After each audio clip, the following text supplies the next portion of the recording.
If you were told your kidneys are failing, I want you to pause before you accept that as your final story. Hi, I'm Dr. Tony Hampton, your low-carb, root cause, I still believe the body can heal doctor. And today I want to talk about the number one thing you can do to reverse kidney disease. But before I do that, I want to take you on the journey your kidneys have been on. Because if you understand why you got sick, the answer becomes obvious. Real quick, tell me in the comments where you're watching from. And if you're comfortable, what stage you were told you were in. You never know who you're going to encourage. Here's what most people hear. Your kidney function is going down. We'll watch it. We'll add another medicine. Eventually, you might need dialysis. That's the script. And you sit there thinking, that's it? You just wait for the crash. Even some of my nephrology friends don't even talk about reversal. They talk about slowing. I love them, but I've seen too much in clinic to stop at slowing. I've seen kidneys stabilize. I've seen numbers improve. Not in everybody, especially not in the very late stages, but enough to say the body is trying to heal if we stop attacking it. So let's do something powerful. Let's pretend I have kidney disease.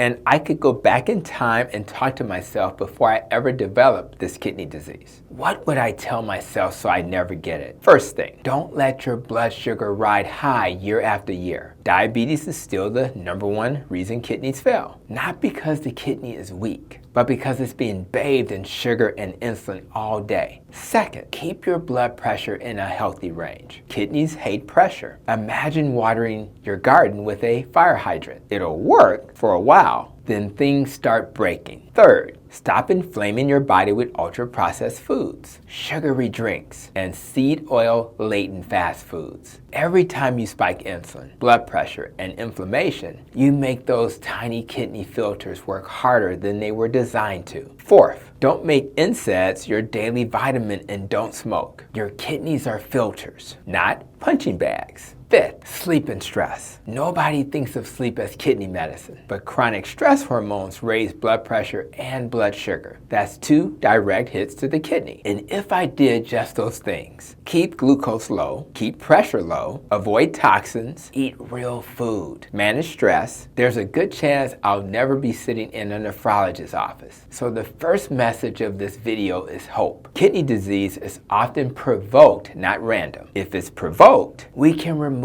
the provoker. Now let's talk about root cause like a doctor. Why do kidneys fail? Because they live in the environment we create. If that environment is high sugar, high insulin, high blood pressure, and chronic inflammation, the kidneys spend all day in survival mode. High glucose glycase proteins and damages delicate capillaries. High insulin and obesity narrow blood vessels and increase intraglomerular pressure. High blood pressure literally pushes too hard on the filter. Do that for 5, 10, 15 years and the labs start whispering, hey, we're tired down here. What most people are told is your kidneys are getting old. No, your kidneys are getting overworked. Now, before I give you the number one thing, let me tell you what people try first. They say, I'll just drink more water. Good, hydration helps, but it doesn't fix the injury. Then they say, I heard protein is bad, so I'll barely eat protein. In late-stage kidney disease, protein may need to be moderated, yes, but low protein without fixing the cause is like changing the curtains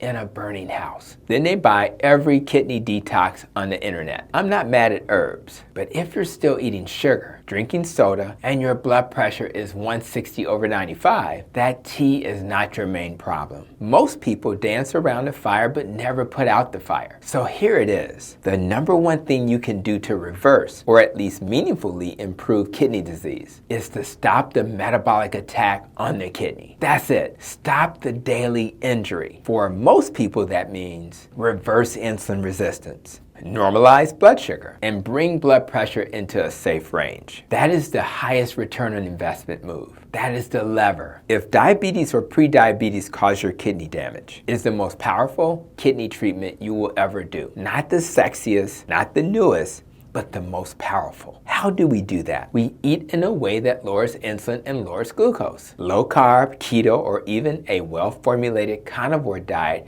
can do that beautifully. When you stop dumping sugar into the bloodstream, the kidney is no longer swimming in glucose and no longer forced to filter damage all day. When you lose visceral fat, blood pressure comes down. When you get rid of processed foods, inflammation drops. Now your kidney is in a healing environment. And yes, your medications like ACE inhibitors, ARBs, and SGLT2s help because they do the same thing. They lower pressure inside the kidney and improve metabolic stress. Food and meds working in the same direction. That's how we win. I know somebody is thinking, but my doctor said kidney disease can't be reversed. What your doctor often means is, by the time we see people, the damage is advanced, and we can't promise a cure. That's fair. I'm a doctor too. I get that. But that doesn't mean earlier disease can't improve. I've seen creatinines go down. I've seen glomerular filtration rates stabilize after years of decline. I've seen people told, you're on the road to dialysis, who never made it there because they changed the terrain. So I want you to hold on to two truths at the same time. One, late stage disease is harder and you must work with your doctor. Two, earlier stage disease responds when you remove the cause. Let me give you some rapid fire doctor orders you can start talking to your provider about. Number one, pick a low insulin way of eating and stick with it for 90 days. No sugar, no sweet drinks, and no refined grains. Number two, check your blood pressure at home. Don't guess. If it's high, fix the food, and if needed, use the meds. High blood pressure will bully your kidneys. Number three, walk after meals. Simple, boring, powerful. Number four, get labs followed. Creatine, glomerular filtration rate, urine albumin. Don't wait a year to find out you got worse. Number five, sleep. Don't drink water too late because I actually want you to stay asleep. Nighttime is repair time. Number six, don't stop any kidney meds without talking to your doctor. You're trying to heal, not be a hero. So let me say it one more time so it sinks in. The kidney isn't usually failing because it forgot how to be a kidney. It's failing because the environment you created was too toxic, too sugary, too high pressure for too long. Change the environment. And the kidney often surprises us. That's what I want for you. Surprise your doctor. And if this gave you hope, share it with someone who was told it only gets worse. Let's change that narrative. Drop a comment with where you're watching from. Tell me what your glomerular filtration rate is or creatinine was if you know it. And I'll keep making videos to help you protect your nest and protect those kidneys. I'm Dr. Tony Hampton. I still believe food is medicine. I still believe the body can heal. And I still believe you're not done yet.